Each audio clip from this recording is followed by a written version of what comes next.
Well, I think I'll get us started. And just to remind everybody that this room is being recorded. Um, my name is Lauren, and my co-host is the beautiful Megan Lawson. And the Heart Centered Boss Babes Club every single Thursday at around 10 a.m. CST, 11 EST hosts a room called, what is the room called, Megan? Boss Babes Connect. There we go. There you go. Brain came back online. And today's topic is all about taking responsibility. But we're going to be very specific in terms of the context of today's topic.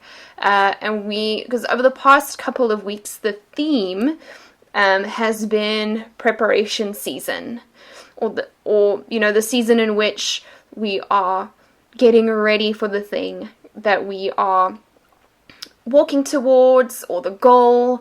And so we're going to talk about and share with one another about what it looks like, what the challenges are, and what's exciting and what's beneficial, why we all need to take very seriously taking responsibility for our preparation season. And so that's the topic of today's room. As always, we welcome participation, collaboration from every single person joining us in the room. And so if you have something that you want to share with us, then please go ahead and raise your hand. We will pull you on stage and pass you the mic. And really, like, one of our values and one of our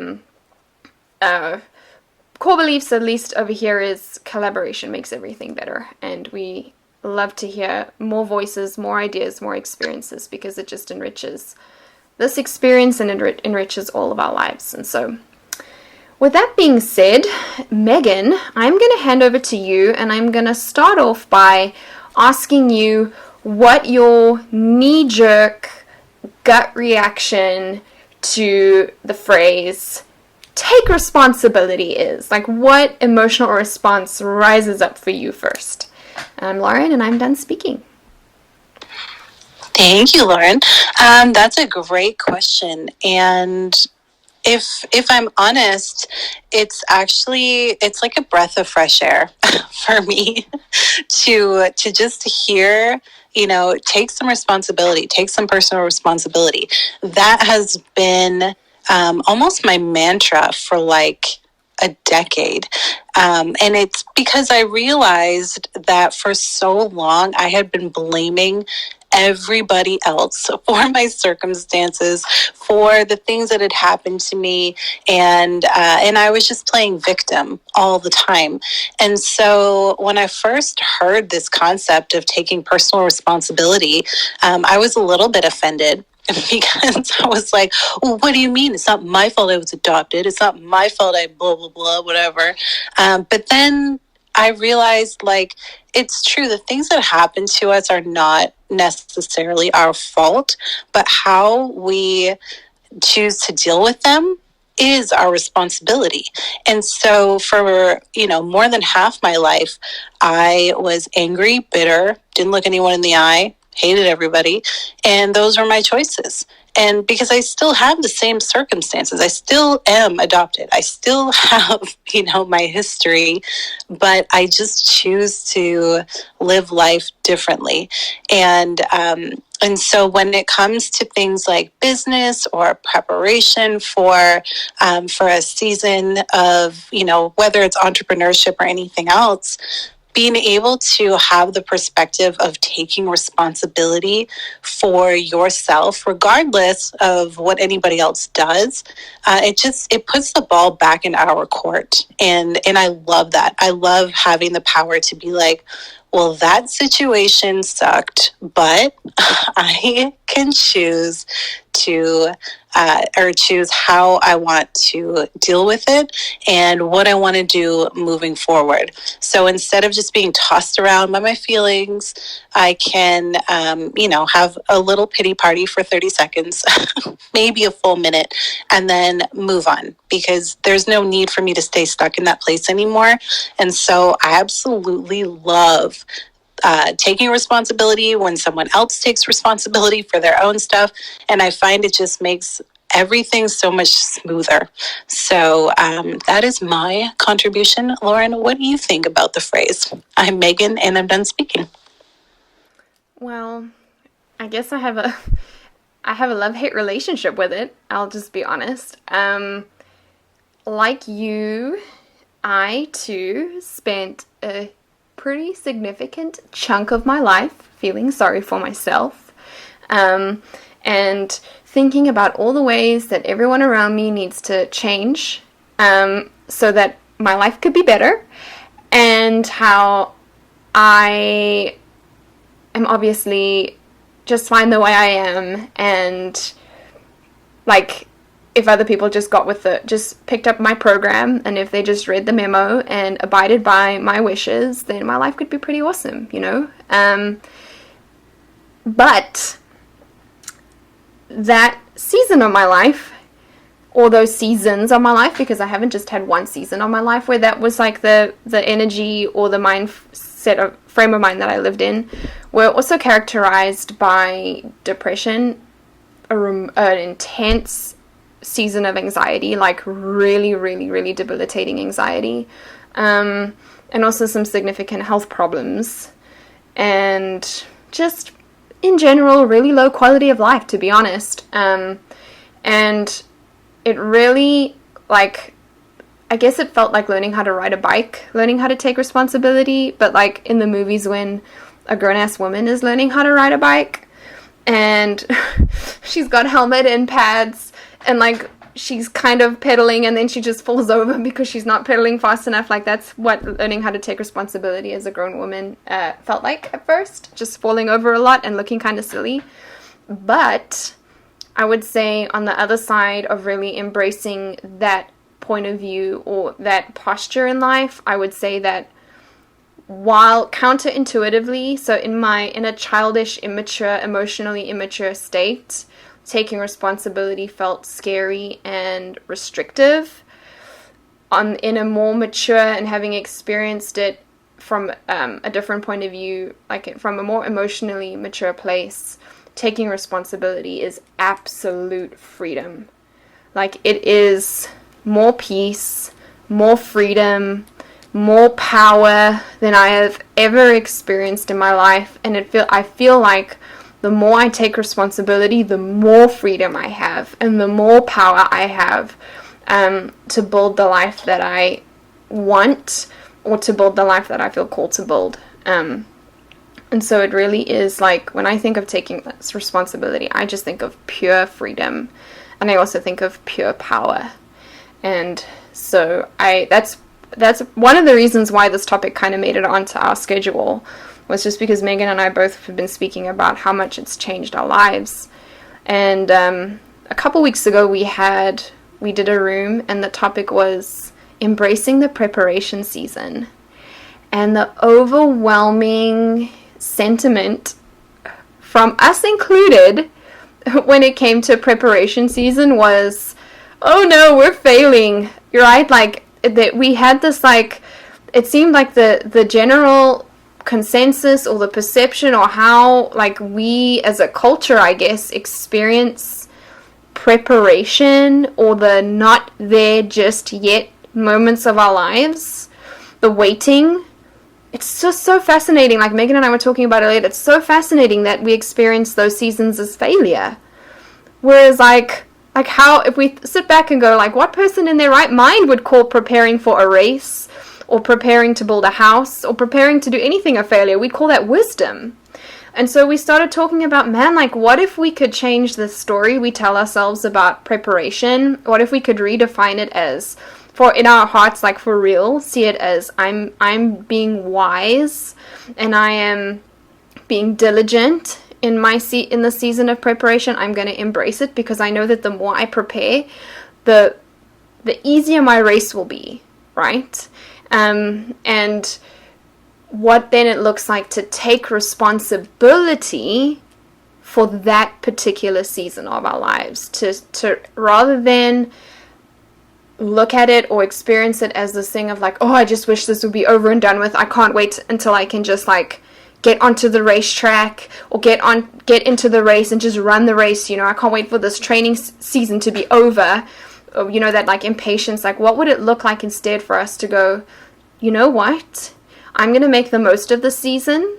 It's mine. It is my training season. It will impact my race. It will impact how I run my race. It will impact the quality of my experience of my race when I get to run, when I get to cross that finish line. My preparation season will determine whether or not I'm limping across the finish line or whether or not I'm striding across the finish line. And I want to just grab that preparation season with both hands, and I'm going to make the most of it. And so, like, Megan, have you had a moment like that where you kind of felt like you're in the waiting?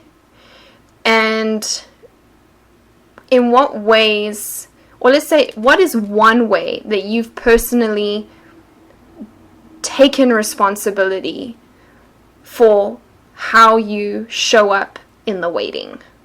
I'm Lauren, and I'm done speaking. Yeah, no, that's a great question. And your bike story made me laugh because a few years ago, I actually did decide I wanted to try biking again. And it was pathetic. They say that you don't ever forget how to ride a bike. I can assure you, you definitely can forget how to ride a bike, because I was like, what is happening right now? And what you described was literally what I looked like. So that made me chuckle. But anyway, I have had a lot of seasons of waiting, and before, in the past, I would have just grumbled about it, like, no, I want to be done with this, and can we just speed time up, basically. But I learned a really valuable lesson when, honestly, when I gave my heart to Jesus, and it was just that, like, there really is a season for everything. And if we can look at the season as like training ground or the preparation for the next season and learn the lessons that you need to learn, then number one, the season won't be what's the word, like, expanded. You won't have to stay in that season for a super long period of time because you're just not learning the lessons that you need to.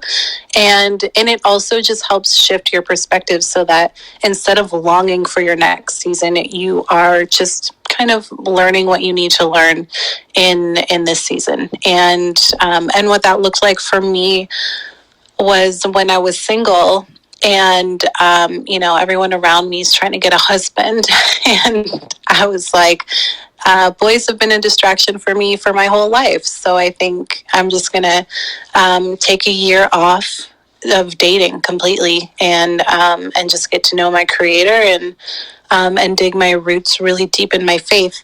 And everyone around me thought I was nuts and that I would never get married because how can you get married if you're not dating? And but that season was so refreshing, and it's exactly what I needed for when, later on in life, when big storms came, like cancer and, near-death experiences, I could totally lean on my faith and know that it was unshakable. And I did end up getting married before probably most of those people anyway, because I completely trusted God to just show me. So that's how I spent that season of just like intentional singlehood, just growing my roots deep, and I'm grateful for those lessons that I learned, instead of just constantly longing for the next season, getting out of debt, or, when the kids are older and don't have to change diapers anymore, and, all the things. It's just nice to be able to be in the moment and not wish it away, basically.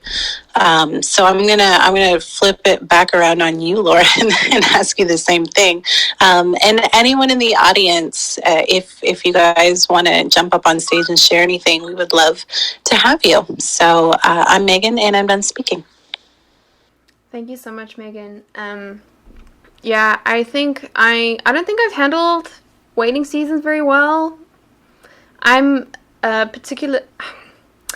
I'm kind of impatient. I'm just gonna be honest with you guys. I also really, really, really struggle with not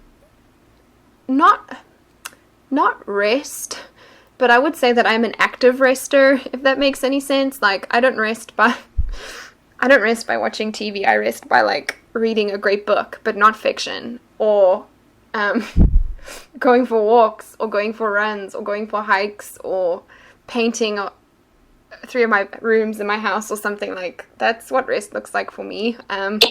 So I think that the season, like what jumped out at me when you asked that question, so I'm just going to be honest, I think, was when after we had moved to the States, I had 2 years or a year and a half of an internship at a really great nonprofit here in Waco, and my internship ended as it was supposed to, like all in good time, and there was like a waiting season in between that internship and what was supposed to be the start of my graduate school career. And I did eventually start graduate school, so it was like a year, not even, maybe it was 8 months. And good grief did I struggle with that. I struggled so hard with what, to be honest, could have been, like in hindsight, I'm like, you crazy woman, you could have had an incredible time with your kids. You could have enjoyed not needing to work. You could have enjoyed sleeping and going to the park and creating and writing and painting and, all of that stuff. I think now if someone had said to me, hey, you may not work, the government says so, here's some kids, which are your kids, have fun. Hopefully I would have handled it better now, but back then I handled it awfully, and it actually sent me into this like deep identity crisis. Because all of a sudden I had no way, like I just didn't know how to feel accomplished doing nothing, or at least that's what I felt like. I had to do nothing. I was like, oh crap, like I don't have a job to show up to. I have children to show up for, but I just struggled to feel accomplished as a mother. And I was also in grief, and so I think in hindsight I can see that season was a gift to me so that I could grieve and rest and just go through that process that I really needed time and space to do. But instead of grieving, because to me at that time in my life it felt like, oh, you can't just grieve. Like, how valuable are you as a human being if you just spend your time enjoying your children and processing your emotions? And I spiraled in a bad way. I started looking for validation and value and love, like in all the wrong places. I resisted dealing with my emotions, and I looked long and hard for as many distractions as I could, to keep me preoccupied from dealing with my emotions, and it nearly cost me and my marriage and my family really dearly. And to your point, Megan, of staying in a season longer than you should, I think that I, for sure, created a backlog in my own life by not being able to recognize, like, the season for what it was, not being able to embrace it, not being thankful for it. Like, it was God's provision to me, and I was like, oh, hell no, am I going to spend the next 8 months in grief? Forget about it. That's for the weak. And man, oh man, did it cost me. It cost me so dearly. It cost my marriage dearly. It cost my relationship with my kids. And like, honestly, if I look back, I go, wow, I feel like a lot of 2019, just after Ellie was born, and a lot of the first half of 2020 was spent actually grieving what I was given an entire year to do in 2018, but did not. And so, yeah, that is a really clear picture of what it looks like to not take responsibility for your preparation seasons. And so that story literally just popped to mind. I was like, I don't know if I want to share that, and now I just did. So I think I'm going to stop talking now. But I mean, like, yeah, it's redeemable, and we learn from it, and I kind of laugh about it now. But I'm also like, let this be a cautionary tale to everyone who's trying to run away from, the real stuff. And because it is real, and it does have consequences if you choose not to take responsibility, like it really does. Anyway, Rachel, I would love to hear from you. What your thoughts? Do you have any experiences? What's going on? I know you've always got good stuff to share. I'm Lauren, and I'm done speaking. Over to you, Rachel. Oops. Oh, there we go. Hello, everyone. I'm going to try to talk in a very calm voice today. I'm Rachel, and I don't need to shout. I love this conversation. Obviously, taking responsibility, for me, it's a new framing of some just old lessons, I guess. And I love the stories both from Megan and from you, Lauren, because these are different angles of the same thing. And I feel like there's so much that came up in my mind as you were talking about oftentimes having a difficult time taking responsibility is related to our internal narrative that's actually off. And it's oftentimes that I think that we need an outside view, so somebody to help us see those things, whether that be in prayer with the Lord, which is what I like to do, or bouncing your thoughts and your feelings off of somebody close and trusted to help you to recognize what the real narrative is that's going on. Like, for instance,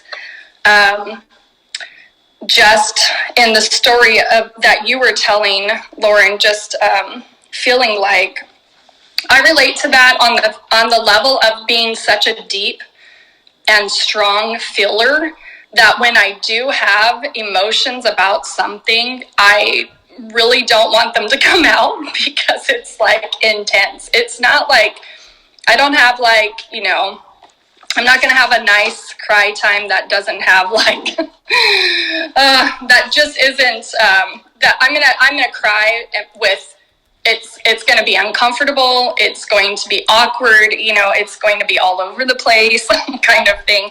And I think some of that is because we just hold it in. But something else that I thought about taking responsibility is just also understanding that you don't have control and letting go of the control that you think you have over lots and lots of situations, as you go through your life. One thing that I will tell you that I was reminded of is that when I was younger, I had a real desire to just not feel pain. And I mean, this is like across the board. I tried to avoid pain in my life, just even by being vulnerable or having relationships that go deep. It's, there's the possibility of pain and actually the likelihood of pain, just through working out who you are with somebody else. And so in that process, I had to actually come to the understanding and the realization that was not something I could escape or get rid of, even as hard as I tried not to have relationships that created pain. It just wasn't possible. And so I feel like that's even with small things like, riding the bike or trying something new. It's like you're avoiding having the pain of whatever happens, like falling down many times. I mean, I've learned this stuff from my kids. I don't know if it's still connected. I learned this stuff from my kids because one of my daughters is like, she learned how to ride a bike on her own at 4 years old. And what I told her, I said, she's like falling down. And I said, you know what? That shows that you're determined. Those bruises on your shins, those scrapes on your knees, shows that you're not going to give up. That shows that you're working hard at it, and I know you're going to succeed. I need to tell myself these things, but I'm like, this is where I'm going. You can't avoid pain if you want to succeed. You can't avoid pain if you want growth. And this is where I think that figuring out why you're not wanting to take the responsibility, the root behind that is very important, because when you find that root, you realize that, you know what, I can either fight against this, and it's just really taking longer to arrive at the same thing. You can't really, I wrote this down somewhere, but now I can't find it. But I feel like it's, you can't avoid coming back to that thing. So it's like, take responsibility now, because it's just going to waste a lot of your precious time. And the other thing I was thinking is just that waiting is really about trusting in and trusting in the process. And then the process is like allowing yourself to just have the room to go through the things and believing. Then it activates faith, believing that actually trusting in the process and going through the things is going to lead to the thing you're hoping for. So here's another story, if I may. I know I'm talking a long time. Another story that I thought of was that one of my friends, he said, my sister wants to be married so bad that she knows that she doesn't see the guy that's right for her yet. So she took college classes on how to cook and how to run a house and all of that kind of stuff. Other things that you could do is read a book on marriage, wanting babies, read books about it, ask questions about it, And this is like something that I thought, gosh, in relation to this, when you do take responsibility, you actually activate that process to be more intentional, more aimed, and more geared towards your goals and your dreams. And you're not just sitting there. It's not like sitting waiting. And I thought this was funny, Lauren, because you said I'm an active waiter, and it's difficult because of that. Like you have a lot of stuff going on when you're trying to wait. And my mind said, I'm an active waiter, meaning that I'm going to use the process and be intentional and actively do things that will promote that season in my life coming. And last thought that I had was that the season of what am I saying? Season of training and prep never comes and goes. That's one season that will always remain. And I just think that's because we're always in that place of growth. And so whether that be that you're laying on the couch and you're resting, or you are crying your eyes out to work through emotions, all of those are preps and training for the next thing coming, for the next moment that you're going to be living. And so that's all that I was thinking about all of this. Thank you, girls, for having this room again. I'm just so grateful and thankful that I can come and practice and listen and all of that. So I'm Rachel, and I'm done speaking. Thank you, Rachel. That was awesome. And I love what you said about just being in like active preparation, because that is actually something that I've done as well. Like instead of, I always love the quote, I don't know where it came from, but instead of waiting around for the perfect husband, why don't you spend this time making yourself the best wife that you can be. And that always just spoke volumes to me, because really it's just taking personal responsibility instead of waiting around for the perfect man to come. Well, like, make sure that you are, and I don't mean this in like a sexist way, but like, make sure you're deserving of, you know, the kind of man that you want to be beside you. Make sure you're as equally amazing for him, instead of just expecting him to fulfill all your needs and do all the things for you. Which honestly, I've struggled in my marriage that way, just because my husband is someone who will literally do everything for me if I let him, and I can get lazy about actually stepping up and being a great wife to him as well, instead of just, you know, letting him be such an awesome husband and me being like, yeah, I guess I'll just let you do the dishes and do all the cleaning and, you know, take care of the kids, and I'm working over here, but really I'm just scrolling Facebook. And so it takes a level of maturity, I think, to just kind of be a grown up and and just come alongside your spouse and do the things that, you know, are helpful. So thank you for sharing that. I really, really value your insight and wisdom, and I appreciate you. Lauren, I'm going to pass it over to you for your thoughts. I'm Megan, and I'm done speaking. Thanks, Megan. I don't know if I have any thoughts other than I really appreciate Rachel sharing. I loved what she was saying about the bruises and the scrapes, and I guess not running towards pain in a really like unhealthy way, but just being okay with it. I mean, like, if I look back at that season of my life in which I avoided, you know, the hard stuff, and it really was also, like what Rachel said, it was about running away from pain and not wanting to face what was going to be faced in the end. You know, like, it's going to happen. It can happen now, it can happen in a year's time, it can happen in 15 years time, but you're going to keep going around this mountain until you deal with it, type thing. And yeah, I thought that was really awesome. And another thing that comes to mind a lot when it comes to taking responsibility, and that is kind of, it's been very subtly woven through everyone's stories and everyone's thoughts, is the idea of contentment, and how practicing contentment and gratitude can be almost like a secret weapon, or I guess put rocket boosters on your ability to take responsibility,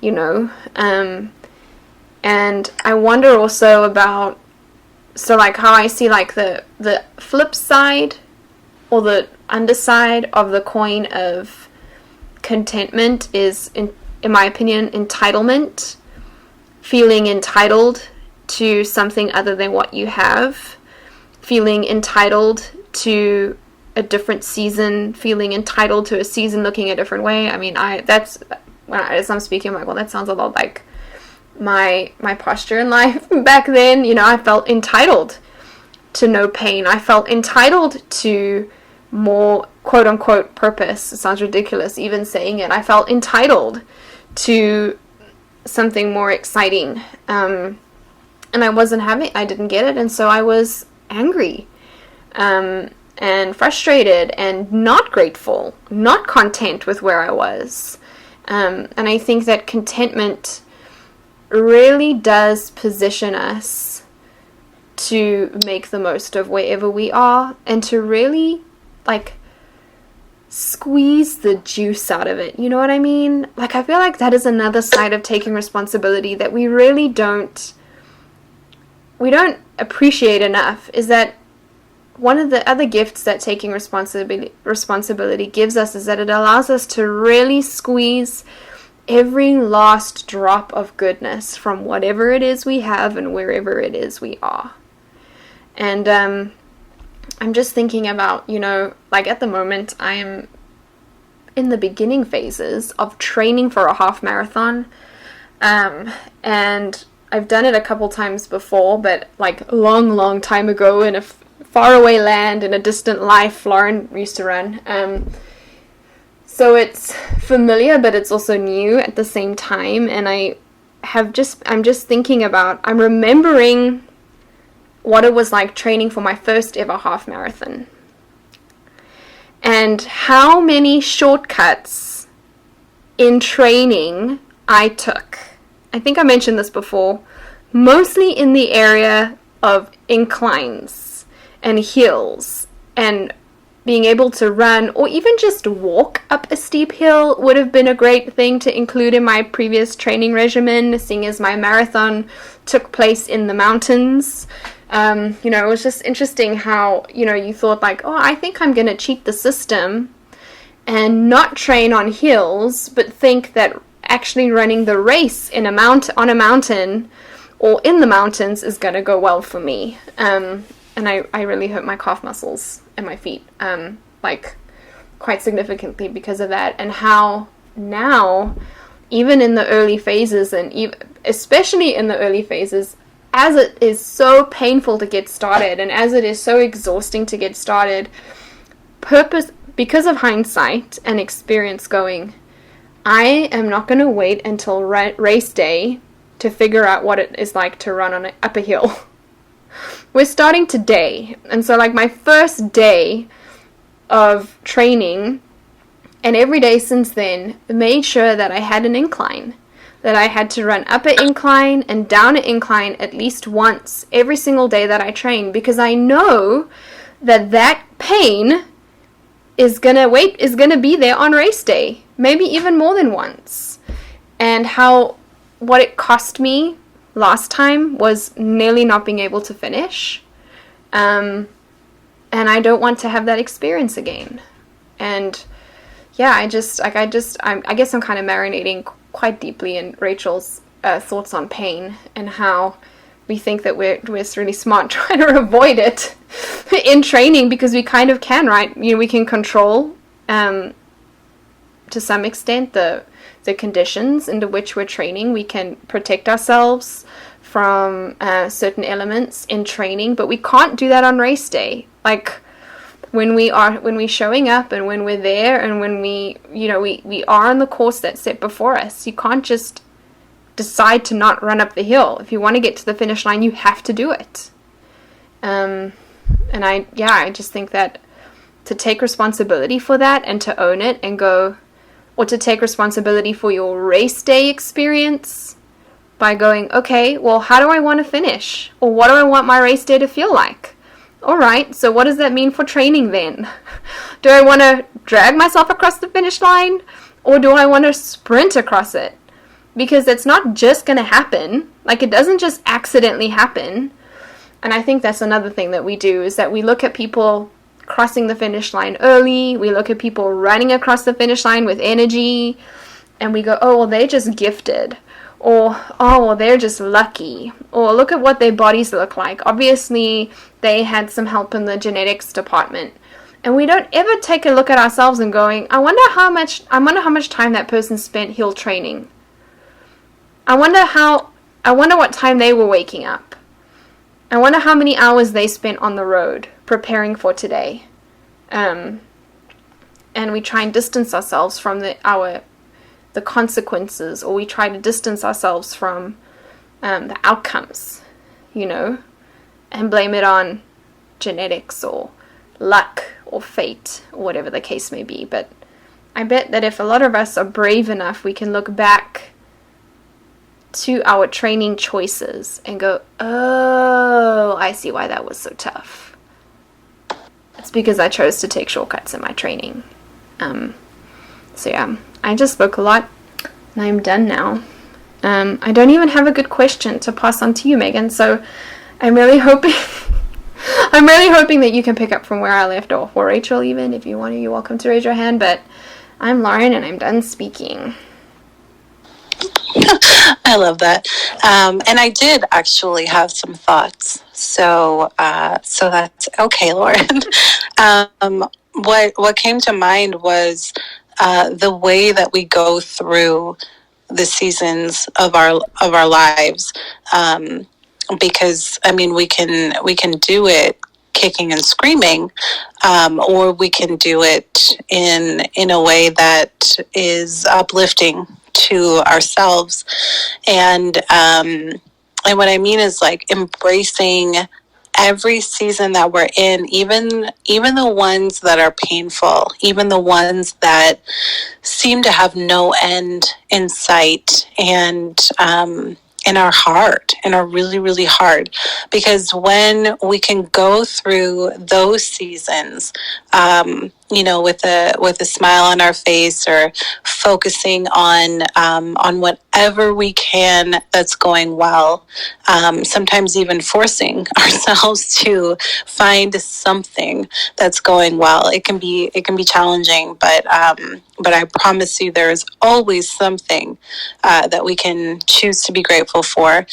Then the next season that comes that is difficult will usually feel less difficult than if you hadn't have gone through that other season the way that you did.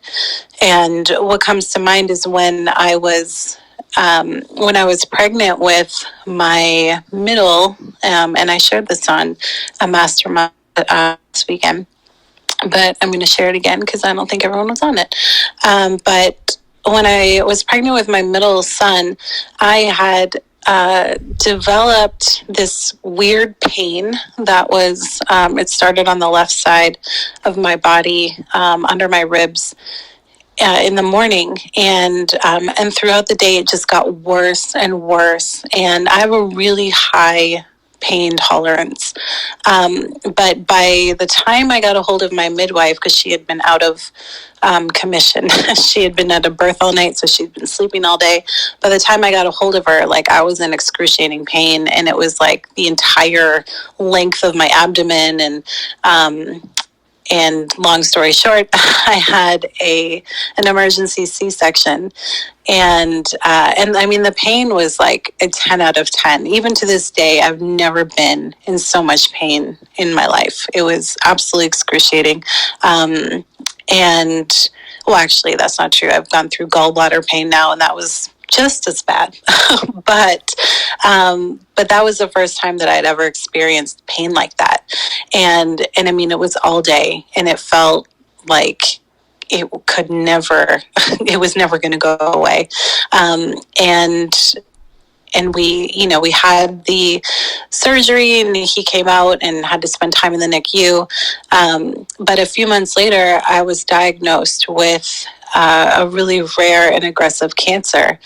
And I remember feeling grateful for the season that I had spent, and it was just a day, it wasn't like an entire season, but just for that pain, because it made the cancer diagnosis less scary for me, because I knew now that I could get through like 10 out of 10, 8 hours long pain, and live to tell the tale. And so when they diagnosed me with cancer, I was grateful that there was no baby, because I actually thought I was pregnant. But I wasn't pregnant. It was just cancer. And so I wasn't going to have to fight with the medical staff about anything to do with terminating a pregnancy. I wasn't going to terminate. So I was grateful for that. I was grateful it wasn't my kids. It was just me. Like, those were the things that were going through my mind, because I had trained myself to focus on whatever I could that was going well, because for so long I'd always focused on anything that was bad, and so I just kept getting more of it. And I was like, well, if I want things to change in my life, then I need to change. Like, I can't expect everything around me and everyone around me to change. I need to change. So I need to start being grateful for the things in my life right now, even when everything looks like it sucks. And so some days that looked like, well, I'm still breathing, so I guess I'm grateful for that. Because not every day is awesome. Not every day you're going to find some beautiful silver lining. Some days you're just going to be grateful that you got up and you're still alive. And that was enough for me to get through even the hardest days. So anyway, those were the thoughts that came to mind as you were describing that, because as you as you prepare for the race, if there are no inclines at all, then you are going to be in such a better position than people who didn't bother training for inclines, because it's going to feel easy. And I guess that's my point, that when we train hard and when we go through hard seasons, then the rest of it feels easy, because you've already been through worse. So that's kind of what my philosophy in life has become. So I'm like, I know I can get through this because I've been through worse. So that's okay with me. Rachel, I'm going to pass it over to you. I'm sorry to put you on the hot spot, but I feel like you have things to add. So if you don't, that's okay. But I'm going to pass the mic to you anyway. So I'm Megan, and I'm done speaking. I'll allow it. Thanks, Megan and Lauren. Oh my goodness, it's so good. This conversation is so good. I think for me, I don't know if it's just where I'm at right now or what, but it's really just hitting home and deep spots of recognition of just the growth, recognizing the growth. I think that's another thing that taking responsibility allows you to do, is actually see how you've improved, how you've grown, and where you were at. It's like really actually requires you to have healthy self-reflection when you take responsibility and you're honest with yourself. But what I was thinking when Lauren was talking was, it requires you to actually embrace you and to accept who you are and what you need to do to get to the next place. Something that's been challenging for me growing up, I have an older sister who is a straight A student. She was a straight A student in school, and because I had teachers following her, I got compared a lot to her, and I was not a straight A student. My mind does not work the same. So I'm bringing this up because there is a reality that there's gifts, and some people might actually have an easier time at the thing you're trying to accomplish. And I say that because I've seen that a lot for me in my life, and I can't just make an excuse for myself because it's harder for me. So in that situation with my sister, I'm getting compared and I'm coming up with B's, and in my mind, it's like, gosh, she sits in class. She doesn't have any homework because she gets it all done, and she takes the tests and pass without studying. There are going to be people like that in your life. And what it said to me was, if you want to sit back and feel sorry for yourself, of course I did not learn this just by suddenly realizing it, but by going through a lot of pain and suffering first, getting back up, trying again, getting back up, trying again, falling down. I've become very resilient in that place and area of never giving up, because of the fact that I've had a lot of work in that area. But it shows through with my children as well, where I'm saying to my children, I have twins that are identical. And guess what? That doesn't mean that everything is the same about them. And so one of my twins, she's way more distracted. And so she's like, squirrel. And the other one is super people pleasing, and she's very academic. And so in that situation, I'm constantly encouraging my one girl who's already good at what she's doing to continue to press herself to get even better, because that's possible. But if you're good at something, you just kind of become lazy. And then the second thing is with my other twin, I'm constantly encouraging her that just because she has to work harder at it doesn't mean that she can't attain it, and to never give up, and so what's crazy is that you start to see fruit from that. And this is something that I've been thinking about with children and just parenting. It's like, if we could actually also see ourselves in our children and learn the lessons through their paths, like this. It's reinforcing in me as I'm having to train it and think about it again. It's reinforcing in me that resilience that is needed to get to the places that God has promised. And even in the place of prayer and of waiting, I think we oftentimes receive a promise or receive a knowing that, yeah, that's what I'm supposed to do, but then we just sort of sit on it. And, it's it's like, we got to recognize when we're being active and when we're not being active in the healthy ways. And so I guess I just wanted to say that all of us, you, Lauren, and you, Megan, as well. I mean, I can see that the place that we're at in our lives now has been built upon not ever believing that we've arrived, and not ever giving up hope for the future and for what the promises that God has given to us are. I do think that all the things that we've been through have set us up to say, I can go through this because I've been through worse. But also, guess what? Some worse things might come up in our lives. And these things that we've been through have shown us how to process through all of that, even if we've never been through something worse. All of it is working together for our good. And but we do have to recognize it. And if we don't recognize that, then it's going to make our lives more difficult to live in that sense. But anyways, so that's all I got to add to that. Thanks for letting me add in. My name is Rachel, and I'm done speaking. Thank you so much, Rachel. That was really great. Something that's come up for me a lot is just thinking about stories and how some of our favorite stories, like fiction stories, I guess it's easy for us to take a book like Harry Potter, The Chronicles of Narnia, The Lord of the Rings, and because we're holding the entire book from beginning to end in our hands, when we get to the parts where there are like these epic battles between life and death and good and evil, which are like 3 or 4 chapters long, that we have the perspective, because we can, even if we haven't read the end or don't know how the story ends, we see, oh, there's still a ton of pages left. This can't be how the story ends. I'll just keep reading. And we call books like those, which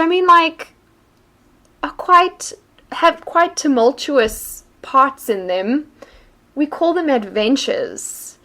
And we long to live adventures like that. Like, I don't know of anyone who's ever read Harry Potter, or at least the first one. Toward the end they got kind of scary, but I don't know anyone who read the first Harry Potter as a 10-year-old and didn't go, where is Hogwarts? How do I get there? Like, I want this life. I want to live in a cupboard under the stairs, and I want to get on a train, and I want to go to this boarding school where everything is awesome, and sure, I can do battle with Voldemort, but I'll be fine. And like that, I want that kind of adventurous life, like we want to be Sam or Frodo, like picked for this big, important mission. We want to be Lucy, who discovers another world on the other side of a closet. Like, we want those lives, and we know that they had to experience danger and battles and, like scarcity and overcome their fear, all those things. But then when we have those chapters in our own lives, we're like, oh no, something must be wrong.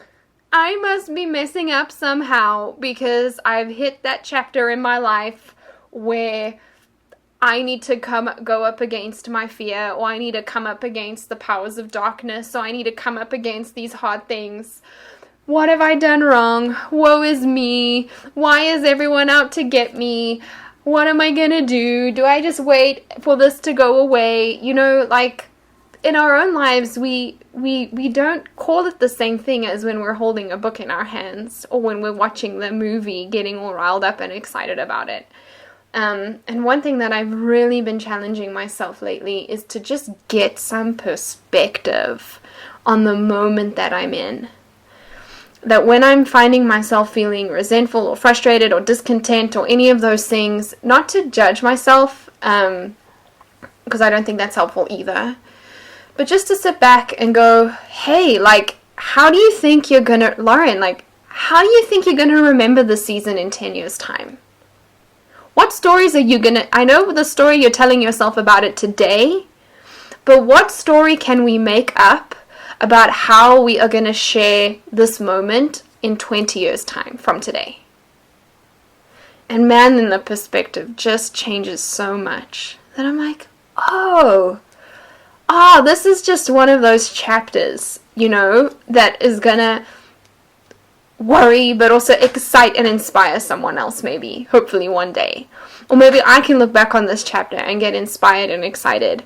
But I think that really when we sit in our present with a very finite mindset versus when we sit in our present knowing that we are not even halfway through the book, and when we sit in our present knowing that we are part of an infinite story or an infinite game, using Simon Sinek's language, goodness, like that just, then I feel like, man, this is an exciting season, man, this is an exciting time. I wonder, like, and then like something else that came up this weekend, when we attended the mastermind, was like, what will your future self what would your future self write a thank you letter for?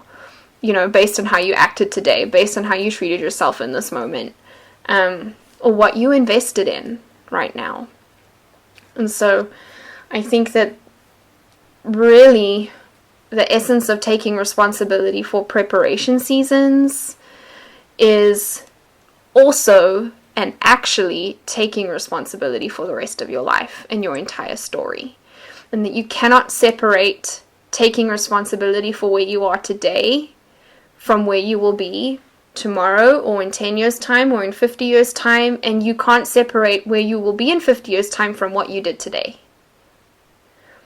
That you can't somehow magically go, well, today I'm going to let myself off the hook and it'll work out tomorrow. You know what I mean? Like, to be consistent in your responsibility taking, not in a harsh judgment, like, you know what I'm saying? Like, there's a way in which we do that, which is kind of cruel and mean and harsh for ourselves. But then there's also a way that in which we are actually giving gifts to ourselves that we will appreciate, experience, or unwrap today, but also one day in the future. So it's almost like writing yourself a love letter today, but also finding it 10 years down the line and going, oh wow, what a gift, Megan, final thoughts on today's topic. Where are you at after having been able to hash this out, and what are your kind of closing thoughts, encouragements to us and anyone listening to this later on their preparation seasons and taking responsibility for them? I'm Lauren and I'm done speaking. Thank you, Lauren. My closing thoughts are really just to embrace the season that you're in, whether it's hard, whether it's easy, and just look for the lessons. Look for what you can learn in this season in order to strengthen you in the next season. And the way that that's honestly what I've done, and why I feel like each season just keeps getting not necessarily easier, but I am better prepared for each new season that comes, based on, some of the hard stuff I've had to go through, and some of the fun lessons. They're not all hard lessons. Some of them are fun. But if we can just learn to embrace the season that we're in and change our perspective on some of the hard stuff we go through, then I feel like, that is the way to take personal responsibility for the next season that's to come. And and also to have patience in those seasons, because sometimes the waiting period is long because it needs to be exactly the length that it is. And so if we get impatient and we give up, or we change directions before we're supposed to, then we can miss the lesson that we were supposed to learn, or miss the next opportunity that was supposed to be ours, but that we needed to go through that whole season of preparation in order to get to. So those are my closing thoughts with that.